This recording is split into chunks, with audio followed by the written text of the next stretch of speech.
গল্পকথনে আপনাদের আমন্ত্রণ। পড়ছি হুমায়ুন আহমেদের হিমু সমগ্র থেকে দরজার ওপাশে। আজ থাকছে এর প্রথম পর্ব। ঘুমের মধ্যেই শুনলাম কে যেন ডাকলো, হিমু, এই হিমু। গলার স্বর একই সঙ্গে চেনা এবং অচেনা। যে ডাকছে তার সঙ্গে অনেক বছর আগে পরিচয় ছিল, এখন নেই। মানুষটাকে ভুলে গেছি, কিন্তু স্মৃতিতে তার গলার স্বর রয়ে গেছে। পুরুষালী ভারী গলা, একটু শ্লেষা জড়ানো। আমি আধো ঘুমে জবাব দিলাম, কে? কেউ উত্তর দিল না। ভয়াবহ ধরনের নীরবতা। আমি আবার বললাম, কে? কে ওখানে? ছোট্ট করে কেউ নিঃশ্বাস ফেলল। আশ্চর্য, নিঃশ্বাস ফেলার শব্দটাও আমার চেনা। টুকটুক করে দুবার শব্দ হলো দরজায়। দরজার ওপাশের মানুষটি চাপা গলায় ডাকল, হিমু, এই হিমু। আমার অস্বস্তি বোধ হতে লাগলো। ঘর অন্ধকার, গাঢ় অন্ধকার।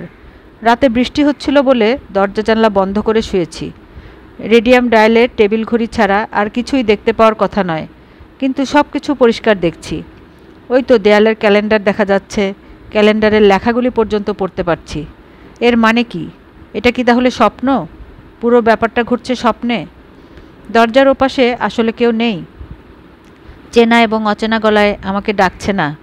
ঘুমের মধ্যে স্বপ্ন দেখছি এবং ঘুমের মধ্যেই বুঝতে পারছি এটা স্বপ্ন। স্বপ্নটা শেষ পর্যন্ত দেখতে ইচ্ছা করছে না। আমি দরজা খুলে দেখতে চাই না দরজার ওপাশে দাঁড়িয়ে আছে কে। আমার জানার কোনো ইচ্ছা নেই ভারী গলায় কে আমাকে ডাকছে। আমি জেগে ওঠার চেষ্টা করছি, জাগতে পারছি না। কেউ আমাকে স্বপ্নের শেষটা দেখাতে চায়, আমি দেখতে চাই না। প্রচণ্ড অস্বস্তিতে ঘুমের মধ্যেই ছটফট করতে করতে আমি জেগে উঠলাম। ঘরের হাওয়া গরম হয়ে আছে, দরজা জানলা বন্ধ, কিছু দেখা যাচ্ছে না। আমি বাতি জ্বালালাম। স্বপ্নে দেয়ালে যে জায়গায় ক্যালেন্ডার ছিল সেখানে ক্যালেন্ডার নেই। খাটের নিচে টকটক শব্দ হচ্ছে, প্রায়ই হয়। কিসের শব্দ আমার জানা নেই।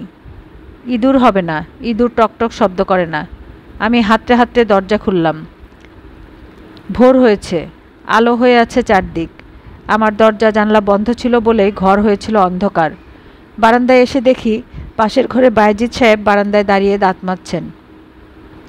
তার চোখ টকটকে লাল। এটা কোনো নতুন ব্যাপার না, বায়েজিদ সাহেবের চোখ সবসময় লাল। তিনি আমাকে দেখে নিচু গলায় বললেন, কি ব্যাপার হিমু সাহেব, এত সকালে জেগে উঠেছেন? ব্যাপার কি? ঘুম ভেঙে গেল। সুবহে সাদিকের সময় ঘুম ভাঙা ভালো। এই সময় আল্লাহ পাক বেহেশতের জানালা খুলে রাখেন। ওই জানালা দিয়ে বেহেশতের হাওয়া আসে পৃথিবীতে। ওই হাওয়া যাদের গায়ে লাগে তারা বেহেশতবাসী হয়। কে বলেছে আপনাকে? তিনি অস্বস্তির সঙ্গে বললেন, শোনা কথা। আপনি কি এই জন্যই রোজ ভোরে উঠে বেহেশতের হাওয়া গায়ে লাগান? বায়েজিদ সাহেব লজ্জিত ভঙ্গিতে হেসে ফেললেন। ভোরবেলা অদ্ভুত আলোর কারণেই তাকে আজ অনেক কম বয়স্ক মনে হচ্ছে। ভদ্রলোকের বয়স 50-এর কাছাকাছি। তাকে দেখে আমার সবসময় মনে হয়েছে তার গা থেকে কেউ একজন লেবুর মতো সমস্ত রস চিপে নিয়ে গিয়েছে। হাঁটেন খানিকটা কুঁজো হয়ে, চোখে চোখ পড়লে চোখ নামিয়ে নেন। রাস্তায় দেখা হলে তিনি জিজ্ঞেস করেন, কেমন আছেন বায়েজিদ সাহেব? তিনি বিব্রত গলায় কোনো রকমে বলেন, এই আছি। ছুটির দিনে তিনি তার ঘরে থাকেন। ভেতর থেকে দরজা বন্ধ থাকে। ছুটির দিনগুলোতে মেসে একটু ভালো খাওয়া দাওয়া হয়, সবাই একসঙ্গে বসে খায়। তিনি কখনো বসেন না। সবার খাওয়া হয়ে গেলে একসময় চুপি চুপি খেতে যান। মাথা নিচু করে অতি দ্রুত খাবার পর্ব শেষ করেন, যেন খাওয়া একটি অন্যায় কাজ। যত দ্রুত শেষ করা যায় তত ভালো। এই লোক আমাকে দেখে এতগুলো কথা বলবে ভাবা যায় না। আমি তার দিকে খানিকটা এগিয়ে গিয়ে বললাম, বেহেশতের জানালা খোলার ব্যাপার যখন আছে তখন দোজকের জানলা খোলার ব্যাপারও থাকার কথা। ওইটা কখন খোলা থাকে জানেন? রাত 12টা থেকে সুবহে সাদিকের আগ পর্যন্ত। এই জন্য এই সময় ঘরের ভিতর থাকার বিধান আছে। সবই অবশ্য শোনা কথা, সত্যি মিথ্যা জানি না। আমি হাসতে হাসতে বললাম, সত্যি হলে আমার জন্য খুব মুশকিল। আমার অভ্যাস হলো গভীর রাতে রাস্তায় হাঁটাহাঁটি করা। বায়েজিদ সাহেব ছোট্ট নিঃশ্বাস ফেলে বললেন, আমি জানি, তবে আপনার জন্য কোনো সমস্যা নাই। সমস্যা নাই কেন? আপনি সঠিক মানুষ। আমি সঠিক মানুষ আপনাকে কে বলল? রাত বিরাতে রাস্তায় হাঁটলেই মানুষ সঠিক মানুষ হয়ে যায়? তাহলে তো চোর পুলিশ সবচেয়ে সঠিক মানুষ। বায়েজিদ সাহেব আবার মাথা নিচু করে ফেললেন। সম্ভবত তিনি আর কথা বলবেন না। একদিনে বেশি কথা বলে ফেলেছেন। তার সঙ্গে আমার কথা বলতে ভালো লাগছে। ভদ্রলোক 2 বছরের উপর আমার পাশের ঘরে আছেন। এই 2 বছরে তার সঙ্গে আমার 3-4 বারের বেশি কথা হয়নি। সেই সব কথাও কেমন আছেন বাইজিদ সাহেব, এই আছি, এর মধ্যে সীমাবদ্ধ। ভদ্রলোক কী করেন, তার দেশ কোথায়, তার চোখ সবসময় টকটকে লাল কেন, কিছুই জানি না। বাইজিদ সাহেব, জি। কাল রাতে অনেকক্ষণ জেগেছিলাম। রেসকোর্সের ভিতরে হেঁটে হেঁটে দোজকের হাওয়া লাগাচ্ছিলাম। বৃষ্টি যখন শুরু হলো তখন ঘরে এসেছি। এত সকালে আমার ঘুম ভাঙার কথা না। স্বপ্ন দেখে ঘুম ভেঙেছে। স্বপ্নটা পুরোপুরি দেখতেও পারিনি, মনে হচ্ছিল দুঃস্বপ্ন। দেখতে ইচ্ছা করছিল না বলে যে দেখিনি, জেগে উঠেছি। বাইজিদ সাহেব শান্ত গলায় বললেন, শুভে সাদিকের সময় আল্লাহ পাক কাউকে দুঃস্বপ্ন দেখান না, তাই নাকি? জি, শুভে সাদিক খুব একটা ভালো সময়। এই সময় আল্লাহ পাক মানুষকে মঙ্গলের কথা বলেন, আনন্দের কথা বলেন। এটাও কি মৌলানার কাছ থেকে শোনা কথা? জি না, আমার স্ত্রীর কথা। সে জীবিত নেই, 19 বছর আগে মারা গেছে। আমার কন্যার জন্মের সময় মারা গেল। সে জীবিত থাকার সময় অদ্ভুত অদ্ভুত কথা বলতো, তখন হাসাহাসি করতাম। এখন করি না, এখন তার সব কথাই সত্যি মনে হয়। বেহেশত এবং দোজকের জানলার কথাও কি আর কথা? জি। আপনার স্ত্রীর মৃত্যুর পর আপনি আর বিয়ে করেননি? জি না। আপনার মেয়েটির বয়স তাহলে এখন 19? জি। তার কি বিয়ে হয়েছে? জি না। সে থাকে কোথায়? তার মামাদের কাছে থাকে। নিজের কাছে এনে রাখতে চেয়েছিলাম, সামর্থ্য হলো না। অতি ছোট চাকরি করি, বেতন যা পাই তা দিয়ে ঢাকার ঘর ভাড়া করে থাকা সম্ভব না। আমি আপনাকে অনেক ব্যক্তিগত প্রশ্ন জিজ্ঞেস করে ফেললাম, কিছু মনে করবেন না। জি না, আমি কিছুই মনে করিনি। আমি খুব খুশি হয়েছি। অনেক দিন থেকে আপনার সাথে কথা বলতে চাচ্ছিলাম, সাহসে কুলায়নি। আমাকে বলতে চাচ্ছিলেন কেন? আপনি মহাপুরুষ ধরনের মানুষ। আপনি আমার মেয়েটার জন্য একটু প্রার্থনা করলে তার মঙ্গল হবে, এই জন্য। মেয়েটার বিয়ে দিতে পারছি না। দুষ্টু লোকজন আমার মেয়েটার নামে বাজে একটা দুর্নাম ছড়িয়েছে। পুরো ব্যাপারটা যে মিথ্যা সবাই জানে, কেউ বিশ্বাস করে না, আবার সবাই বিশ্বাস করে। মেয়েটা খুব কষ্টে আছে ভাই সাহেব। আমি জানি আপনি মেয়েটার কষ্ট কমাতে পারবেন। আমার মেয়েটা যে কত ভালো তা একমাত্র আমি জানি, আর জানেন আল্লাহ পাক। আপনার কাছে আমি হাত জোড় করছি।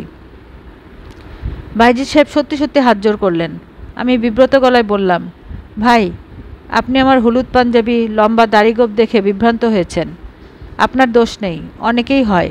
বিশ্বাস করুন, আমি মহাপুরুষ না, অতি সাধারণ মানুষ। প্রচুর মিথ্যা কথা বলি, অনেক ধরনের ভরং করি। মানুষকে হকচকিয়ে দেওয়ার একটা সচেতন চেষ্টা আমার মধ্যে আছে। কাজকর্ম করার কোনো ক্ষমতা নেই বলেই আমি ভবঘুরে, বুঝতে পারছেন? বাইজিদ সাহেব আগের মতো কোমল গলায় বললেন, আপনি একটু দোয়া করে দেবেন আমার মেয়েটার জন্য। অনেক দিন বলার চেষ্টা করেছি, সাহস পাইনি। আজ আল্লাহ পাক সুযোগ করে দিয়েছেন। আমি হাসতে হাসতে বললাম, ঠিক আছে, প্রার্থনা করলাম। অসম্ভব রূপবান এবং ধনবান ছেলের সঙ্গে আপনার কন্যার বিয়ে হবে।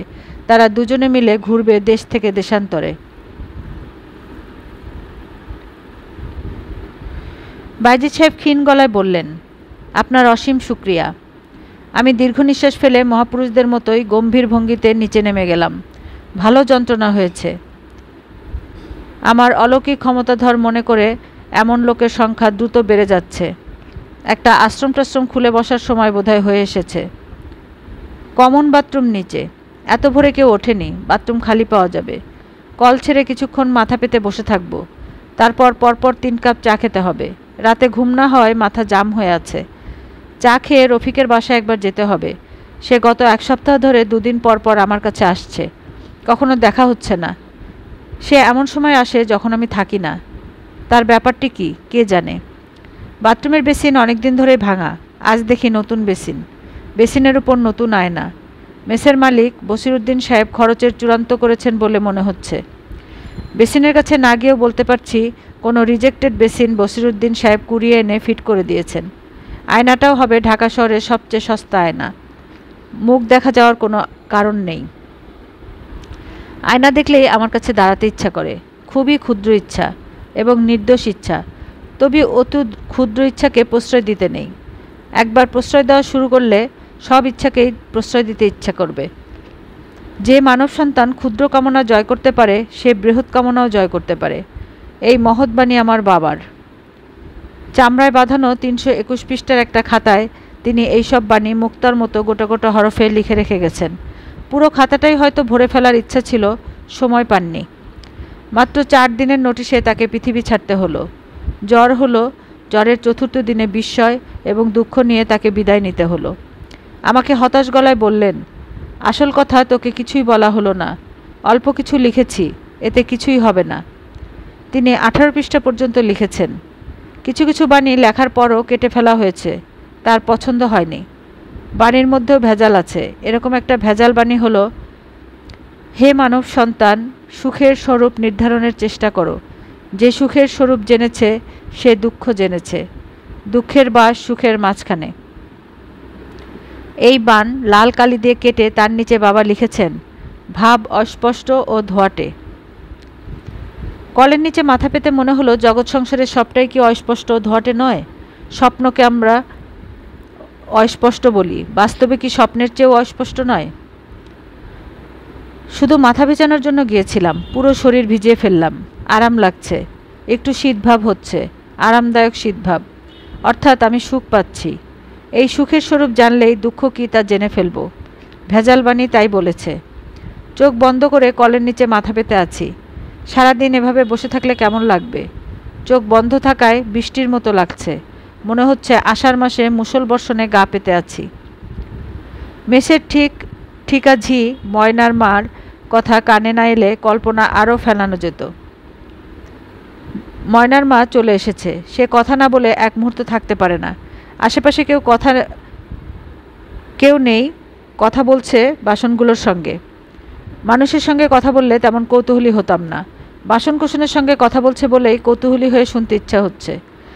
মানুষ শুধু যে প্রাণীজগতের সঙ্গে সম্পর্ক স্থাপন করতে চায় তাই না, জড়জগতের সঙ্গেও চায়। ময়নার মা চাপা গলায় গভীর বেদনার সঙ্গে বলছে, চ্যাপ্টা থালা, আমিও চ্যাপ্টা, তুইও চ্যাপ্টা, আমার চ্যাপ্টা কপাল, তরও চ্যাপ্টা কপাল। কান্দা ভাঙা ডেকসি, তর যেমন কান্দা ভাঙা, আমারও কান্দা ভাঙা। তর কান্দা ভাঙছি আমি ময়নার মা, ক দেহি আমার কান্দা কে ভাঙছে? ময়নার মার কথা শোনার ইচ্ছা করছে, ক্ষুদ্র এবং নির্দোষ ইচ্ছা। এটা ঠিক হচ্ছে না। কলের পানি আরও জোরে জোরে ছাড়তে পারলে কাজ হতো। পানিতে আর জোর নেই। আমি বাথরুম থেকে বের হয়ে এলাম।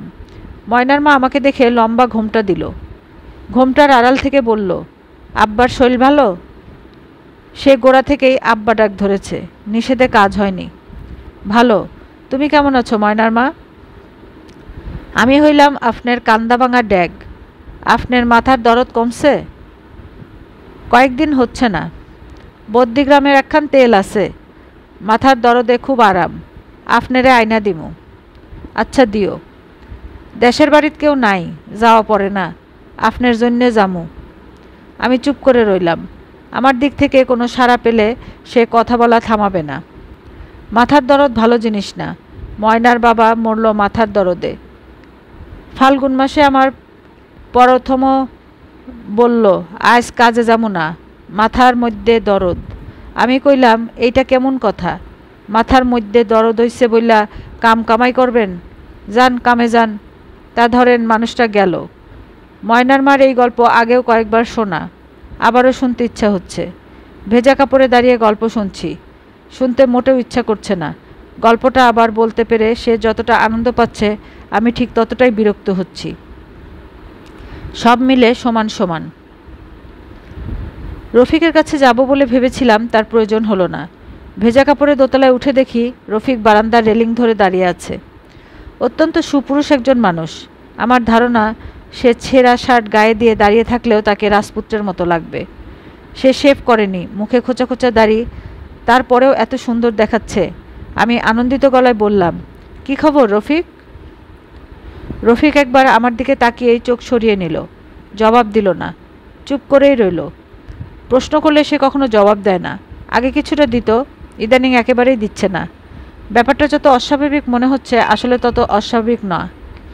প্রশ্ন করলে চুপ করে থাকার কারণ সে নিজেই ব্যাখ্যা করছে। সেই ব্যাখ্যা আমার কাছে গ্রহণযোগ্য বলেই মনে হয়েছে। স্কুলে পড়ার সময় স্যাররা তাকে প্রশ্ন করতেন, পড়া ধরতেন। সে যে উত্তরই দিত মার খেতে হতো। মার থেতে থেতে প্রশ্নের উপরই তার এক ধরনের ভীতি জন্মে গেছে। প্রশ্ন করলে জবাব দেয় না, গম্ভীর হয়ে থাকে। মাঝে মাঝে প্রশ্নের উত্তরে ফোঁস করে নিঃশ্বাস ফেলে। তার কাছে কিছু জানতে হলে এমনভাবে জিজ্ঞেস করতে হয় যেন কখনো প্রশ্ন বলে মনে হয় না। দাঁড়া, আমি কাপড় ছাঁচি, তারপর চা খেয়ে আসি। তুই কয়েকবার আমার খোঁজ করেছিস, ব্যাপার কি? রফিক চুপ করে রইল। চুপ করে থাকবে জানা কথা, শেষের দিকে প্রশ্ন করা হয়েছে। আমি কাপড় ছাড়লাম। শার্ট প্যান্ট পরতে পরতে বিরক্ত গলায় বললাম, কাঠের মতো দাঁড়িয়ে থাকলে কোনো লাভ হবে না, কিছু বলার থাকলে বলে ফেল। তোর কোনো মন্ত্রীর সাথে পরিচয় আছে? কেন? রফিক নিঃশ্বাস ফেলল, কিছু বলল না। আমি হতাশ গলায় বললাম, তুই যা বলার বলে যা, আমি নিজে থেকে কিছু জিজ্ঞেস করব না। চাকরি চলে গেছে, সাসপেনশন অর্ডার হয়েছে। ও আচ্ছা। আমি কিছুই করিনি। সুপারিনটেনডেন্ট ইঞ্জিনিয়ার এসেছিলেন, আমাকে প্রশ্ন করলেন, আমি জবাব দিলাম না। উনি মনে করলেন আমি ইচ্ছা করে বেয়াদবি করছি। যারা তোকে চেনে, তোর সঙ্গে কাজ করে, তারা তো তোর স্বভাব চরিত্র জানে, তারা কিছু বলল না? তারা জানে তোকে কিছু জিজ্ঞেস করলে তুই চুপ করে থাকিস। রফিক নিঃশ্বাস ফেলে বলল, কেউ আমার পক্ষে কিছু বলেনি। আমার সাসপেনশন অর্ডার হওয়ায় সবাই খুশি, কেউ আমাকে দেখতে পারে না। তোকে দেখতে না পারার তো কোনো কারণ নেই। আমাকে শোকজ করেছিল, শোকজের জবাব দিয়েছি, জবাব ওদের পছন্দ হয় নাই। সবাই বলেছে আমাকে ডিসমিস করে দেবে। শোকজে কি লিখেছিলি? কথা বল গাধা, তোকে প্রশ্ন করছি না, এমনি জিজ্ঞেস করলাম। রফিক চুপ করে রইল। আমি বিরক্ত গলায় বললাম, ওদের কোনো দোষ দিচ্ছি না, আমি তোর বস হলে অনেক আগেই ডিসমিস করে দিতাম। প্রশ্নের জবাব যে দিতে বুঝতে পারে ব্যাপারটা কি, শেষ প্রশ্ন। কবে শোকজ করেছে, কবে জবাব দিয়েছিস? এক বাক্যে ডাবল প্রশ্ন। রফিক শুধু ফোঁস করে নিঃশ্বাস ফেলল। আমি জবাবের জন্য অপেক্ষা করলাম না, চা খাবার জন্য রওনা হলাম। রফিক ক্ষীণ স্বরে বলল, অনেক আজে বাজে কথা শোকজে লিখেছে, আমি নাকি কাজ জানি না, কাজের প্রতি আমার আগ্রহ নেই, ইনসাবঅর্ডিনেশন, মনটা খারাপ হয়েছে। তোর জানাশোনা মন্ত্রী আছে? এবার আমি চুপ করে রইলাম। চুপ করে থাকলে রফিক নিজেই বলবে। রফিক বলল, আমার এক খালাতো ভাইয়ের আত্মীয় আছে মন্ত্রী। খালাতো ভাইকে বললে হয়, বলতে ইচ্ছা করে না। খালাতো ভাইটা বিরাট বদ। তুই কোনো মন্ত্রী চিনিস না, তাই না? চেনার অবশ্য কথা না, ভালো মানুষদের সঙ্গে মন্ত্রীর পরিচয় থাকে না, বদগুলোর সঙ্গে থাকে। খালাতো ভাইটা একটা বদ, এই জন্যই। রফিক কথা শেষ করল না। মাঝে মাঝে সে দীর্ঘ বাক্য শুরু করে। যেই মুহূর্তে মনে করে অনেক বেশি কথা বলা হয়ে গেল, সেই মুহূর্তে চুপ করে যায়, বাক্যটা শেষ পর্যন্ত করে না। চায়ের টেবিলে দুজন মুখোমুখি বসলাম। রফিক নাস্তা করে এসেছে কিনা জিজ্ঞেস করা অর্থহীন, জবাব দেবে না। দুজনের নাস্তা দিতে বললেই ভালো। রফিক, এই সপ্তাহে তোদের বাড়িতে যাব। তোরা তো এখনও নারায়ণগঞ্জ ড্রেজার কলোনিতে থাকিস। জবাব দিতে হবে না, উপরে নিচে মাথা নাড়, তাহলে বুঝবো। রফিক মাথা নাড়ল। নদীর কাছে না তোদের বাড়ি? রফিক আবার মাথা নাড়ল। তুই এক কাজ করতে পারবি, নদীর তীরে বালির ভিতর দুইটা গর্ত করে রাখতে পারবি, মানুষ সমান গর্ত, যেন গর্তে ঢুকলে শুধু মাথাটা বের হয়ে থাকে। কাজটা করতে পূর্ণিমার দিন আগে করতে হবে। রফিক বিরস গলায় বলল, আচ্ছা। গর্ত কেন খুঁড়তে হবে, কি ব্যাপার, কিছুই জিজ্ঞেস করল না। এই স্বভাবই তার না। পূর্ণিমার আগের দিন তার বাড়িতে উপস্থিত হলে দেখা যাবে সে ঠিকই গর্ত খুঁড়ে বসে আছে। পরোটা ভাজি দিয়ে গেছে, রফিক খাচ্ছে না, অর্থাৎ সে বাড়ি থেকে নাস্তা করে বের হয়েছে। ভোর রাতে রওনা না হলে এত সকালে কেউ ঢাকায় পৌঁছতে পারে না। এত ভোরে কে তাকে নাস্তা বানিয়ে দিয়েছে? তার বউ। বছরখানেক আগে রফিক বিয়ে করেছে। যতদূর জানি মেয়েটা চমৎকার। আপন পর বলে তার মধ্যে কিছু নেই, সবাই আপন। প্রচণ্ড মাথা ব্যথা নিয়ে রফিকের কাছে গিয়েছি। তার স্ত্রীর সঙ্গে সেবারই প্রথম দেখা। সে রাগী গলায় বলল, মাথা ব্যথা করছে, আমাকে বলেননি কেন? আমি মাথা ব্যথার এমন একটা মেসেজ জানি, 2 মিনিটে ব্যথা উধাও হবে। দেখি, মাথা নিচু করুন তো। বউয়ের সঙ্গে তার মিল হয়নি। বউ বেশিরভাগ সময়ই বাপের বাড়িতে থাকে। জিজ্ঞেস করলে জবাব দেবে না জানি, তবু জিজ্ঞেস করলাম, তোর বউ তোর সঙ্গে থাকে না বাপের বাড়ি থাকে? বাপের বাড়ি। আসে না তোর এখানে? আর আসবে না। রফিককে খুব চিন্তিত বা বিষাদগ্রস্ত মনে হলো না। কখনো মনে হয় না। দুঃখিত বা বিষাদগ্রস্ত হবার ক্ষমতা সম্ভবত তার নেই। আমি সিগারেট ধরালাম। রফিকের দিকে প্যাকেট বাড়িয়ে দিতেই সে ছোট্ট নিঃশ্বাস ফেলে বলল, সিগারেট খাই না, বউ পছন্দ করে না। তোর চেনা মন্ত্রী নাই? মন্ত্রী ছাড়া কিছুই হবে না। আমি হালকা গলায় বললাম, একজন মন্ত্রীকে আমি খুব সামান্য চিনি, জহিরের বাবা। জহির আমার সঙ্গে স্কুলে পড়তো। দেখি ওনাকে বলে কোনো ব্যবস্থা করা যায় কি না। চিন্তা করিস না। আমি চিন্তা করি না।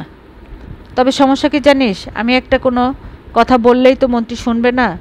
তিনি যেন মন দিয়ে আমার কথা শোনেন সেই ব্যবস্থা করতে হবে। আর এক কাপ চা খাবি? রফিক জবাব দিল না, মাথা নিচু করে বসে রইল। সে মনে হলো আরও সুন্দর হয়েছে। বসে আছে কেমন হতাশ ভঙ্গিতে, বড় মায়া লাগছে। রফিকের সঙ্গে আমার পরিচয় কলেজে ওঠার পর। কোনো একটা সমস্যা হলেই সে আমার কাছে এসে সমস্যাটা বলে নিশ্চিত হয়ে যায়। এখন সে বাড়ি যাবে পুরোপুরি চিন্তামুক্ত হয়ে। পঞ্চিকা দেখে পূর্ণিমার দিন গর্ত খুঁড়ে অপেক্ষা করবে আমার জন্য। কোনো কারণে সেদিন ঝড় বৃষ্টি হলেও সে দমবে না। তার এই আনুগত্য আমার একার প্রতি না, সবার প্রতি। এ ধরনের অন্ধ আনুগত্য শুধু পশুদের দেখা যায়। রফিক পশু না, মানুষ। বুদ্ধিমান, সৎ, ভালো মানুষ ধরনের মানুষ। এমন সুন্দর একজন মানুষ যে দেখলেই মনে হয় প্রকৃতি তার এই সৌন্দর্য কোনো এক বিশেষ উদ্দেশ্যে তৈরি করেছে। সেই উদ্দেশ্যে কি কে জানে। রফিক, তোর মার শরীর আশা করি ভালোই আছে? বেশি ভালো না, শিগগির মারা যাবেন। কিছু খেতে পারেন না, খুব নাকি গরম লাগে। সারাক্ষণ তাল পাখা পানিতে ভিজিয়ে সেই পাখা হাওয়া করতে হয়। ফ্যানের হাওয়া সহ্য হয় না। হাওয়া কে করে? তুই। রফিক আমার দিকে তাকালো, কিছু বলল না। পরপর দুটি প্রশ্ন করা হয়ে গেছে, তার জবাব দেবার কথা না। পিচ গলা রোদ উঠেছে। রাস্তার পিচ গলে স্যান্ডেলের সঙ্গে উঠে আসছে। দুটা স্যান্ডেলের সমানভাবে লাগলে কাজ হতো, তা লাগেনি। ডান দিকেরটাই কম। শুধুমাত্র রোদের কারণে এই মুহূর্তে আমার ডান পা বাঁ পায়ের চেয়ে লম্বা। আমি ইচ্ছা করে ডান পায়ের স্যান্ডেল আরও খানিকটা পিচ লাগিয়ে 1.5 ইঞ্চি হিল বানিয়ে ফেললাম। এখন আমাকে হাঁটতে হচ্ছে খুঁড়িয়ে খুঁড়িয়ে। আমার হাঁটার ভঙ্গি দেখে যে কেউ মনে করতে পারে উদ্দেশ্যহীন যাত্রা। আসলে তা নয়। দুপুর রোদে অকারণে হাঁটছি না, বিশেষ উদ্দেশ্য আছে, বিশেষ পরিকল্পনাও আছে। আমি যাচ্ছি মন্ত্রীর সন্ধানে। সরাসরি মন্ত্রী ধরা যাচ্ছে না, জহিরের মাধ্যমে ধরা হবে। সূক্ষ্ম পরিকল্পনার ব্যাপার আছে। চৈত্র মাসের ঝাঁঝা দুপুরে আমার গায়ে একটা গরম চাদর। চুল দাড়ি কাটা হয়নি বলে চেহারা হয়েছে ভয়ঙ্কর। দুটা অসমান পা নিয়ে হাঁটছি। তারপরেও আমাকে দেখে মনে হতে পারে আমি পুরো ব্যাপারটায় বেশ মজা পাচ্ছি, কারণ আমার হাতে জ্বলন্ত সিগারেট। মাঝে মাঝে আয়েশ করে সিগারেটে টান দিয়ে নাকে মুখে ধোঁয়া ছাড়ছি। রাস্তাঘাট ফাঁকা, হরতাল হরতাল ভাব। প্রভেদ এইটুকুই। হরতালের সময় রাস্তায় ছোট ছোট ছেলেপুলেদের মহান আনন্দে খেলতে দেখা যায়। এখন দেখা যাচ্ছে না। পথের ধারে বেলের শরবত বিক্রি হচ্ছে। শরবত যারা বিক্রি করে তাদের চোখে মুখে তৃষ্ণার্তের ভঙ্গি থাকে। এই শরবতলার মধ্যে সেই ভঙ্গি খুব বেশি মাত্রায়। সে গভীর আগ্রহে আমার দিকে তাকিয়ে আছে। এত আগ্রহ নিয়ে গত 3 বছরে কেউ আমার দিকে তাকায়নি। মানুষের আগ্রহকে উপেক্ষা করা কঠিন। আমি থমকে দাঁড়ালাম সিগারেটে লম্বা টান দিয়ে এবং হাসি মুখে বললাম, খবর ভালো? বেচারা হকচকিয়ে গেল। কি বলবে ভেবে পেল না। তাকালো জগের দিকে। জগ ভর্তি হলুদ পানীয়ের উপরে বরফের কুচি ভাসছে। আমার ধারণা পৃথিবীতে যে কয়টি কুৎসিত পানীয় আছে, বেলের শরবত তাদের মধ্যে 1 নম্বর। 2 নম্বরে আছে তোকমার শরবত। তোকমার শরবত খাবার সময় মনে হয় ছোট ছোট কেঁচোর টুকরো পানিতে গুলে খেয়ে ফেলছি। শরবতওয়ালার হকচকানো ভাব কমানোর জন্য বললাম, বেলের শরবত কত করে? ডাবল 3 টাকা, সিঙ্গেল 2 টাকা। তোকমার শরবত বিক্রি করেন না? যে না, চলে না, ভালো জিনিসের কদর নাই। দেখি এক সিঙ্গেল বেলের শরবত। ডাবল খান, ডাবল শরীরের জন্য ভালো। দিন, ডাবলই দিন। শরবতের জগে চারপাশে ভনভন করে মাছি উঠছে। যে পানিতে শরবত বানানো হয়েছে সেখানে হেপাটাইটিস বি ভাইরাল কিলবিল করার কথা। বরফে আছে টাইফয়েডের জীবাণু। এরা নাকি ঠান্ডায় ভালো থাকে। 2টা বড় গ্লাসে শরবত ঝাঁকাঝাঁকি হচ্ছে। লেবু চিপে খানিকটা লেবুর রস দেয়া হলো। মনে হচ্ছে 1 চিমটি লবণও মেশানো হলো। একটা বোতল থেকে গোলাপ জলের পানি ছিটানো হলো। সামান্য 3 টাকায় এত কিছু পাওয়া যাচ্ছে। গ্লাস আমার দিকে এগিয়ে দিতে দিতে শরবতওয়ালা গম্ভীর মুখে বলল, মধু আর বেল, এই 2 জিনিসের মধ্যে আল্লাহ পাকের খাস রহমত আছে। তাই নাকি? জি। তাই মধু শরীর গরম করে আর বেল করে ঠান্ডা। 2টা একসঙ্গে খেলে কি হবে? শরীর চলে আসবে মাঝামাঝি অবস্থায়, ঠান্ডাও না গরমও না, তাই না? শরবতওয়ালা সরু চোখে তাকাচ্ছে। আমি রসিকতা করছি কিনা বোঝার চেষ্টা করছে। তার সমগোত্রীয় কেউ রসিকতা করলে সে হেসে ফেলত। আমাকে সমগোত্রীয় মনে হচ্ছে না, এক ধাপ উপরের মনে হচ্ছে। উঁচু ক্লাসের রসিকতা অপমান হিসাবে ধরে নিতে হয়, তাই নিয়ম। একটানে শরবত শেষ করে তৃপ্তির ভঙ্গি করে বললাম, আহা, শরীর ঠান্ডা হয়ে গেছে, জিনিস ভালো, অতি উত্তম। শরবতওয়ালার মুখের অন্ধকার দূর হচ্ছে না। এটাকেও সে রসিকতার অংশ হিসেবে মনে করছে। আমি চকচকে 5 টাকার একটা নোট বের করে দিলাম। উদার গলায় বললাম, পুরোটা রেখে দিন, বকশিস। এইবার মুখের অন্ধকার একটু কাটল। শরবতওয়ালা তৃপ্তির নিঃশ্বাস ফেলে বলল, তোকমার শরবত খাইতে চাইলে আইসেন, আইন্না রাখব, স্পেশাল বানায় দিব, খায়া আরাম পাইবেন। কবে আসব? শুক্রবারে আইসেন, বুধবারে দেশে যাব, শুক্রবার সকালে ফিরব। এইখানেই পাওয়া যাবে আপনাকে? যে, নিন ভাই, একটা সিগারেট খান। শরবতওয়ালা হাত বাড়িয়ে সিগারেট নিল। মোটেই অস্বস্তি বোধ করল না। যে অধিকারের সঙ্গে সে নিল তা থেকে বোঝা যাচ্ছে শুক্রবারে যদি আমি আসি সে তোকমার শরবত খাওয়াবে এবং দাম নেবে না। এরা এসব ব্যাপারে খুব সাবধান। নাম কি ভাই আপনার? এমদাদ মিয়া। যাই, ভালো শরবত খেলাম। মনে করে আইসেন শুক্রবারে। দুপুর 2টা, চৈত্র মাসের দুপুর 2টা কারো বাড়িতে যাবার উৎকৃষ্ট সময় নয়। তারপরেও যাচ্ছি, কারণ অসময়ে মানুষের বাড়িতে উপস্থিত হবার অন্যরকম একটা মজা আছে। আমি অল্প যে কয়টি বাড়িতে যাই ইচ্ছা করে অদ্ভুত অদ্ভুত সময়ে উপস্থিত হই। জহিরদের বাড়িতে একবার রাত 1:30টায় উপস্থিত হলাম। জহিরের বাবা তখনও মন্ত্রী হননি, হব হব করছেন এমন অবস্থা।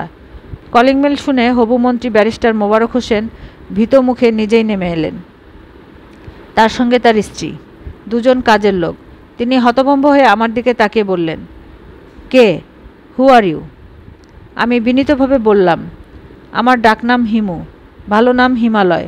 স্যার ভালো আছেন? তিনি উত্তেজনায় 2 ইঞ্চির মতো লম্বা হয়ে বললেন, আই সি, ব্যাপারটা কি? জহির আছে? আমি জহিরের বন্ধু, ঘনিষ্ঠ বন্ধু। ব্যারিস্টার সাহেব অবাক হয়ে তাকিয়ে রইলেন। তার ছেলের যে এই জাতীয় বন্ধুবান্ধব থাকতে পারে তাই তার মাথায় ঢুকছে না।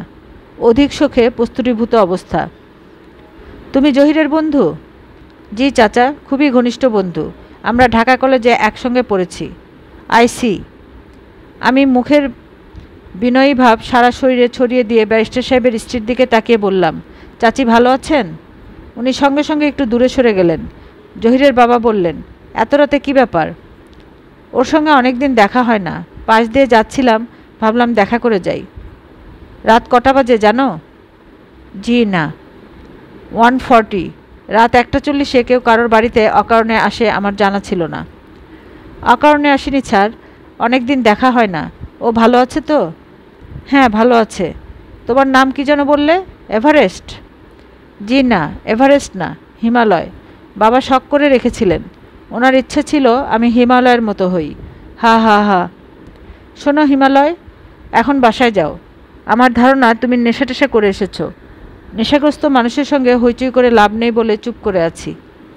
জহিরের সঙ্গে দেখা করতে হলে সকালে বা বিকালে আসবে, আনআর্থলি টাইমে আসবে। মনে থাকবে? জি স্যার, মনে থাকবে। আমি পাশ হয়ে সালাম করার জন্য নিচু হলাম।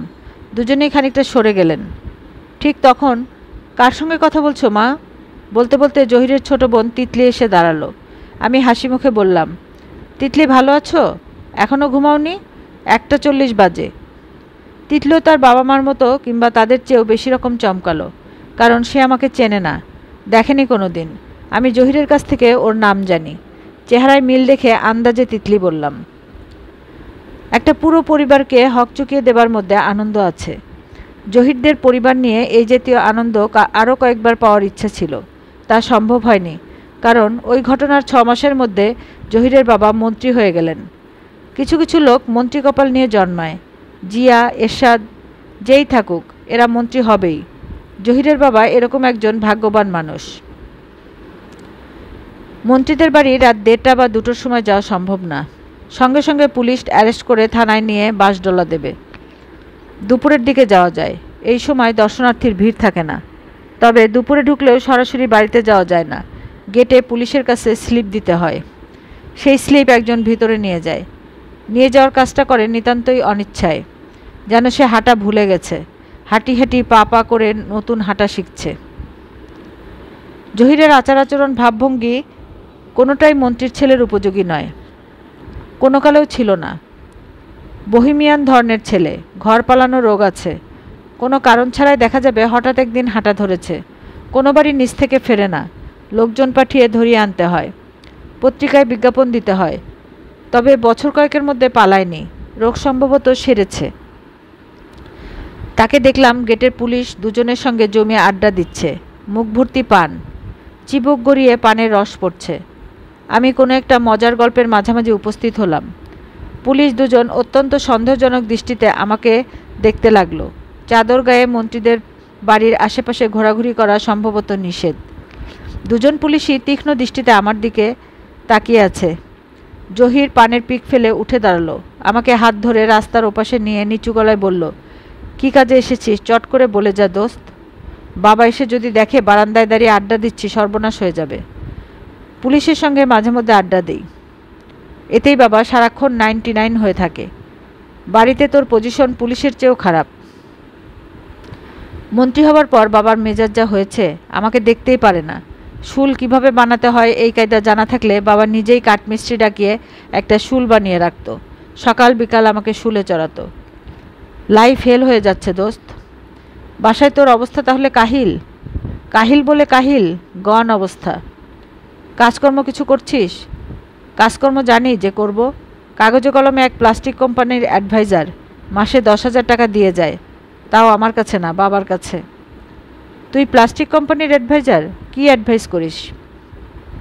আরে দূর দূর, কি অ্যাডভাইস করব? আমি প্লাস্টিকের জানি কি। সকাল বিকাল ওদের গাড়ি নিয়ে এসে নিয়ে যায়। আমার একটা ঘর আছে, ওইখানে বসে 3-4 কাপ চা কফি খাই, চলে আসি। এখন বল দোস্ত, কী জন্য এসেছিস? টাকা ধার করতে চাইলে কিছু করতে পারবো না, হাতে একটা ফুটা পয়সাও নেই। বিশ্বাস কর, বন্ধুবান্ধবরাও আসে, চাকরি বাকরি নাই, বড় মায়া লাগে। চাকরির অবস্থা তো দূরের কথা, ঘরে নিয়ে যে এক কাপ চা খাওয়াবো সেই উপায় নেই। আমার কোনো বন্ধুবান্ধব ঘরে ঢুকতে পারবে না, বাবার হুকুম। কী জন্য এসেছিস তাড়াতাড়ি বলে যা দোস্ত। বাবা যে কোনো সময় চলে আসবে। আজকাল 3টার সময় আসে, 2 ঘন্টা ঘুমিয়ে আবার বিদায়। 3টা বোধহয় বাজে। তুই কোনো সুপারিশ নিয়ে আসিসনি তো? না। বাচালি, বন্ধুবান্ধব কেউ এলেই বুকে ধাক্কা লাগে, মনে হয় সুপারিশ নিয়ে এসেছে। তোর ব্যাপারটা কি? আমি গলার স্বর নিচু করে বললাম, এক জায়গায় যাবি আমার সাথে? কোথায়? জায়গাটার নাম ড্রেজার কলোনি, নারায়ণগঞ্জের কাছাকাছি। সেখানে কি? খুব ইন্টারেস্টিং জায়গা। ড্রেজার দিয়ে নদী খুঁড়ে বলে বালি জমা করে কলোনি বানানো হয়েছে। চারদিক চিকচিক করছে বালি। চাঁদের আলো যখন সেই বালিতে পড়ে, অসাধারণ দৃশ্য।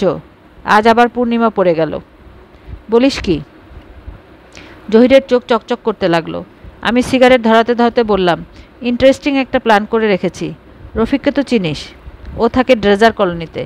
রফিক নদীর কাছাকাছি 2টা গর্ত খুঁড়ে রাখবে, গলা পর্যন্ত হাইটে গর্ত। আমরা দুজন গর্তে ঢুকে বসে থাকব, ঠেসে বালি দেয়া হবে, শুধু দুজনের মাথা বের হয়ে থাকবে। জহিরের চোখের ঝকঝকে ভাব আরও বাড়ল, কয়েকবার ঢোক গিলল। তার ঢোক গেলা মাছের টোপ গেলার মতো। সে ফিসফিস করে বলল, এক্সাইটিং হবে বলে মনে হচ্ছে। আমি গলার স্বর আরও নিচু করে বললাম, অবশ্যই এক্সাইটিং, তাছাড়া জিনিসটাও খুব সায়েন্টিফিক। এর মধ্যে সায়েন্টিফিক আবার কি? পুকুরে গোসল করার সময় আমরা কি করি? সারা শরীর পানিতে ডুবিয়ে থাকি, মাথা বের করে রাখি। এখানেও তাই করব, সারা শরীর মাটিতে ডুবিয়ে মাথা বের করে রাখব। তাতে লাভ কি? মাটির সঙ্গে একাত্মতা। এটা কি কোনো তোর অরিজিনাল আইডিয়া? না, এই আইডিয়া ধার করা। জগদীশচন্দ্র বসু এই জিনিস করতেন। শিলাইদহে রবীন্দ্রনাথ ঠাকুরের কুঠিবাড়িতে যখন বেড়াতে যেতেন, তখনই পদ্মার চরে গর্ত খুঁড়ে মাথা বের করে পড়ে থাকতেন। তার ধারণা, এতে শরীরে বায়োকারেন্ট তৈরি হয়। সেই বায়োকারেন্টের অনেক উপকারী দিক আছে। জহির আরও 2বার ঢোক গিলে ফিসফিস করে বলল, ইন্টারেস্টিং হবে তো? অবশ্যই ইন্টারেস্টিং। কল্পনায় দৃশ্যটা দেখ, ধুধু করছে বালি, মাথার উপরে পূর্ণচন্দ্র, জ্যোৎস্নার বান ডেকেছে, কোথাও জনমানব নেই, চাঁদের আলোয় শুধু 2টা মাথা দেখা যাচ্ছে। 2টো মাথা না, একটা মাথা, শুধু তোরটা দেখা যাচ্ছে। আমি গর্তে ঢুকবো না, ঘটনাটা কোনো কারণে লিক হয়ে পড়লে বাবা সত্যি সত্যি আমাকে গর্তে ঢুকিয়ে মাটি চাপা দিয়ে দেবে, মাথা বের করে রাখার কনসেশন দেবে না, রিস্ক নেওয়া ঠিক হবে না। তবে আমি অবজারভার হিসেবে থাকব। চল যাই। আমরা নারায়ণগঞ্জের বাসে উঠে পড়লাম। জহির বলল, আজ সত্যি জ্যোৎস্না তো? সত্যি জ্যোৎস্না, পঞ্জিকা দেখে বের হয়েছি। ব্যাপারটা যেন কল্পনা করে রেখেছিলাম তেমন হলো না। দেখা গেল ড্রেজার কলোনি জায়গাটা জনবহুল, বাড়িঘর গিজগিজ করছে। এরই মধ্যে একটা ফাঁকা জায়গায় রফিক দুটো গর্ত খুঁড়ে বিরস মুখে বসে আছে। সে একা না, তার সঙ্গে আরও লোকজন আছে। লোকজন তাকে বিরক্ত করে মারছে, প্রশ্নে প্রশ্নে ব্যতিব্যস্ত করে ফেলছে। এইখানে বিষয় কি ভাইজান? লাশ পুঁতা হবে? লাশ কি দুইটা? রফিক সব প্রশ্নের জবাবে হাই তুলছে। আমাদের দেখে নিশ্চিত হয়ে উঠে দাঁড়ালো। যন্ত্রের মতো গলায় বলল, মার শরীর খারাপ, আমি চলে যাব। কি ঘটতে যাচ্ছে তা নিয়ে তার কোনো মাথা ব্যথা নেই। জহির শুরু থেকে না না করছিল। গর্ত দেখে তার উৎসাহ মাথাচাড়া দিয়ে উঠল। সে আমার কানে কানে বলল, নিয়মটা কি? ন্যাংটা হয়ে ঢুকবো না আন্ডারওয়্যার থাকবে? ন্যাংটা হয়ে ঢোকাই নিয়ম, তুই ইচ্ছা করলে আন্ডারওয়্যার রাখতে পারিস। কোনো প্রয়োজন দেখছি না, করব যখন নিয়ম মাফিকই করব। নাচতে নেমে ঘোমটা দেওয়ার কোনো মানে হয় না। Who cares. আমি তৎক্ষণাৎ গর্তে ঢুকলাম না। রাত 11টার দিকে লোকজন কমে যাবার পর ঢুকলাম। রফিক বিরস মুখে কোদাল দিয়ে বালি ফেলতে ফেলতে বলল, তোদের মাটি চাপা দিয়ে বাসায় চলে যাব। মার শরীর খুবই খারাপ, আমার মোটেই ভালো লাগছে না। মনে হচ্ছে লোকজন জমে একটা কেলেঙ্কারি হবে। জহির বলল, তুই চলে যা, আমরা ম্যানেজ করে নেব। শুধু ভোরবেলায় এসে আমাদের মাটি খুঁড়ে বের করিস। রফিক বলল, তোদের শার্ট প্যান্ট কী করব? বাসায় নিয়ে যাব না পাশে রেখে দেব? জহির বলল, শার্ট প্যান্ট আগুন দিয়ে পুড়িয়ে দে, আমার এইসবের দরকার নেই। আমি প্রকৃতির সন্তান। মাটিতে গর্ত খুঁড়ে বসে থাকা যে এমন এক্সাইটিং আগে জানতাম না। গায়ে কাটা দিচ্ছে। রাত 12টার মধ্যে আমাদের চারপাশে হাজারখানেক লোক জমে গেল। শুধু মানুষ না, পশুরাও ব্যাপারটায় খুব উৎসাহ পাচ্ছে। দুটা কুকুর আমাদের ঘিরে ক্রমাগত ঘেউ ঘেউ করছে। লোকজনের প্রশ্নেরও কোনো সীমা নেই। ভাই সাহেব, আপনারা কে?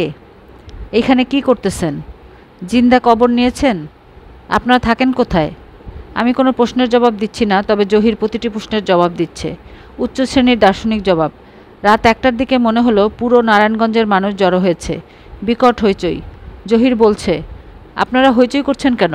নীরবতা কাম্য, দয়া করে নীরব থাকুন। প্রকৃতি নীরবতা পছন্দ করে। 1:30টার দিকে পুলিশ চলে এলো। ওসি সাহেব দুজন কনস্টেবল নিয়ে নিজে নিজেই এসেছেন। ওসিরা সহজভাবে কোনো কথা বলতে পারেন না, ইনিও পারলেন না। হুঙ্কার দিয়ে বললেন, কি হচ্ছে এসব? আপনারা কে? জহির শীতল গলায় বলল, অত্যন্ত জটিল প্রশ্ন। মানুষ এই ফিলোসফিক প্রশ্নের মীমাংসা গত 2000 বছর ধরে করার চেষ্টা করছে, মীমাংসা হয়নি। আপনারা আন্ডার অ্যারেস্ট, উঠে আসুন। জহির হিমশীতল গলায় বলল, আন্ডার অ্যারেস্ট মানে? মস্করা করছেন? আমরা দেশের কোন আইনটি ভঙ্গ করছি দয়া করে বলুন। বাংলাদেশ পেনাল কোডের কোন ধারায় আছে যে গর্ত খুঁড়ে মাটিতে বসে থাকা যাবে না? আমরা যদি পানিতে শরীর ডুবিয়ে থাকতে পারি, তাহলে মাটিতেও পারি। ওসি সাহেব যুক্তিতর্কে গেলেন না। কনস্টেবল দুজনকে হুকুম দিয়ে আমাদের টেনে তুলতে বললেন। জহির হুঙ্কার দিয়ে বলল, আমি কে পরিচয় দিলে আপনি কিন্তু ভাই প্যান্ট নষ্ট করে ফেলবেন।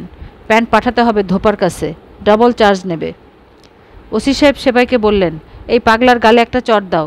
সেপাই সঙ্গে সঙ্গে ঝেড়ে লাথি বসিয়ে দিল। জহির হুমড়ি খেয়ে পড়ে গিয়েছিল। বালি ঝাড়তে ঝাড়তে বলল, বুঝলেন ভাই সাহেব, আপনাকে এমন জায়গায় ট্রান্সফার করা হবে যে 1 পয়সা ঘুষ পাবেন না, হালুয়া টাইট হয়ে যাবে। একটা টেলিফোন নাম্বার দিচ্ছি, টেলিফোন করে জেনে নিন আমি কে। পরিচয় জানার সঙ্গে সঙ্গে আদরে আদরে প্রাণ অতিষ্ঠ করে ফেলবেন। ওসি সাহেব বিরক্ত মুখে বললেন, পুলিশের আদর কত প্রকার ও কী কী কিছুক্ষণের মধ্যেই জানতে পারবেন। আমরা থানার দিকে রওনা হলাম। উৎসাহী জনতার বড় একটা অংশ আসছে আমাদের পিছু পিছু। জহির আমার কানের কাছে মুখ ফিসফিস করে বলল, যতটা এক্সাইটিং হবে ভেবেছিলাম তার চেয়ে 10 গুণ এক্সাইটিং হয়েছে। এই জাতীয় প্রোগ্রাম আরও ঘন ঘন করতে হবে। নেক্সট পূর্ণিমা কবে? পূর্ণিমাগুলো 1 মাস পর পর আসে না, 15 দিন পর পর। সিস্টেমটা কি? তেল ও জ্বালানি মন্ত্রী ব্যারিস্টার মোবারক হোসেন সত্যি সত্যি জহিরের বাবা, এই পরিচয় পাওয়ার পর ওসি সাহেবের মুখের হা তেলাপিয়া মাছের মতো বড় হতে লাগলো এবং ছোট হতে লাগলো। তখন অধিক শোকে ওসি সাহেব পাথরের মতো হয়ে গেলেন। খানিকক্ষণ জহিরের দিকে তাকান, খানিকক্ষণ আমার দিকে তাকান। জহির বলল, আপনি শুধু শুধু ভয় পাচ্ছেন ওসি সাহেব। আমার বাবা বাইরের মানুষের কাছে অত্যন্ত মাইডিয়ার ধরনের লোক। আপনাকে উনি কিছুই বলবেন না। তাছাড়া আপনাকে কিছু বলার প্রশ্নও আসে না। আপনি আপনার কর্তব্য পালন করেছেন।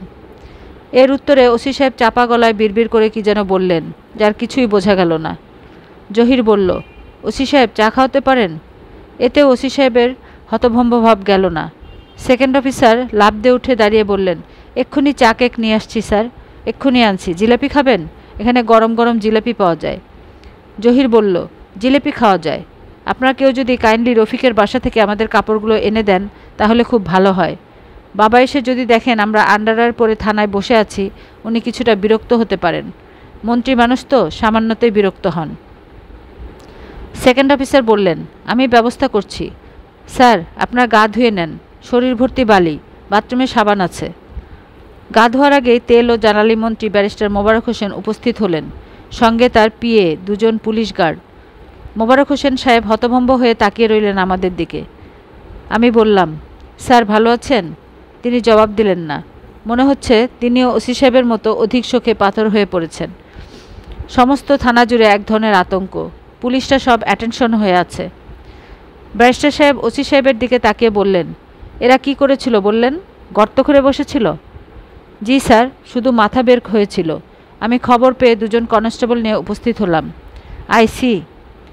আমি স্যার পাগল ভেবেছিলাম। মানে স্যার ঠিক বুঝতে পারিনি। বুঝতে পারার কথাও না, আমি নিজেই কিছু বুঝতে পারছি না। যাই হোক, আপনাকে ধন্যবাদ। ঘটনাটা থানায় জিডি এন্ট্রি করে রাখুন। মন্ত্রীর ছেলে বলে পার পেয়ে যাবে তা হবে না। আর এই ছেলে, যার নাম সম্ভবত হিমালয়, একে ভালো মতো জিজ্ঞাসাবাদ করুন। সেই বুদ্ধি দিয়ে এইসব করিয়েছে বলে আমার ধারণা। ড্রাগ অ্যাডিক্ট হবার সম্ভাবনা। খুব ভালো মতো খোঁজখবর করবেন। অবশ্যই করব স্যার। আমি জহিরকে নিয়ে যাচ্ছি। তাকে জিজ্ঞাসাবাদ করতে চাইলে টেলিফোন করবেন। তার কোনো প্রয়োজন হবে না স্যার। প্রয়োজন হবে না বলবেন না। মন্ত্রীর ছেলে বলে সে কোনো আলাদা ফেভার পাক আমি চাই না। মন্ত্রী জনগণের সেবক, এর বেশি কিছু না। সেকেন্ড অফিসার আমাদের কাপড় এবং চা নাস্তা নিয়ে এসেছেন। মন্ত্রী দেখে তার ভিমড়ি খাবার উপক্রম হলো। জহির বিরস মুখে শার্ট গায়ে দিল, প্যান্ট পরল। মোবারক সাহেব ছেলের দিকে তাকিয়ে মিষ্টি গলায় বললেন, চল বাবা, যাওয়া যাক। ভঙ্গিটা এমন যেন 6-7 বছরের একটা ছেলেকে সান্ত্বনা দিয়ে কথা বলছেন, যে ছেলে না বুঝে দুষ্ট বন্ধুদের পাল্লায় পড়ে সামান্য অপরাধ করে ফেলেছে। যে অপরাধীর শাস্তি বকাঝকা না, আদর। যাবার আগে খানিকক্ষণ স্থির দৃষ্টিতে আমার দিকে তাকিয়ে রইলেন। আমি এই জিনিস চাচ্ছি, আমাকে যেন চিনে রাখেন। দ্বিতীয়বার দেখা হলে আমাকে যেন বলতে না হয় আমি হিমু, হিমালয়। তারা চলে যাবার আধা ঘন্টা পর থানার অবস্থা মোটামুটি স্বাভাবিক হলো। এই আধ ঘন্টায় আমি 2 কাপ চা এবং 3 পিস কেক এবং 6টা জিলাপি খেলাম। অর্ধেকটা সিগারেট খেলাম। পুরোটা খাওয়া গেল না, কারণ সেকেন্ড অফিসার সাহেব কঠিন গলায় বললেন, সিগারেট ফেলুন, নো স্মোকিং। একটা পিরিচে 8-10টা খিলি পান, 2টা নিয়ে একসঙ্গে মুখে দিলাম। আমার এসব কর্মকাণ্ড সবাই দেখছে, বেশ আগ্রহ নিয়েই দেখছে। তাদের ভালো লাগছে কি না বুঝতে পারছি না। মনে হয় লাগছে না। চেয়ারে পা উঠিয়ে পদ্মাসনের ভঙ্গিতে বসেছিলাম। সেকেন্ড অফিসার কঠিন ভঙ্গিতে বললেন, পা নামিয়ে বসুন। আমি পা নামিয়ে বসলাম। হাত বাড়িয়ে পিরিচ থেকে আরও 2টা পান নিয়ে মুখ দিয়ে সহজ স্বরে বললাম, পানের পিক কোথায় ফেলবো স্যার? ওসি সাহেব নড়ে চড়ে বসলেন। টেবিল থেকে আমার দিকে খানিকটা ঝুঁকে এসে বললেন, এবার বলুন আপনি কে?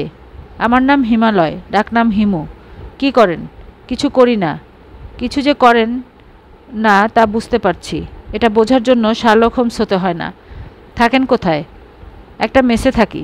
ঢাকায় আপনার আত্মীয়স্বজন আছেন? আছেন। ওসি সাহেব ড্রয়ার থেকে কাগজ এবং পেন্সিল বের করলেন। থানায় এই এক মজার জিনিস দেখলাম, সব কাজকর্ম পেন্সিলে। সম্ভবত ইরেজার ঘষে লেখা মুছে ফেলার চমৎকার সুযোগ আছে বলেই পেন্সিল। ওসি সাহেব শুকনো মুখে বললেন, এক এক করে আত্মীয়স্বজনদের নাম বলুন, ঠিকানা বলুন, টেলিফোন থাকলে টেলিফোন নাম্বার, সব লিখে নেব। আমি বললাম, যেসব প্রশ্নের উত্তর লেখার দরকার নেই সেগুলো আগে করুন। সেগুলো আগে করব কেন? কারণ আপনার পেন্সিলটা ভোঁতা, শার্পনার দিয়ে শার্প করতে হবে। এখন কোনো শার্পনার খুঁজে পাবেন না।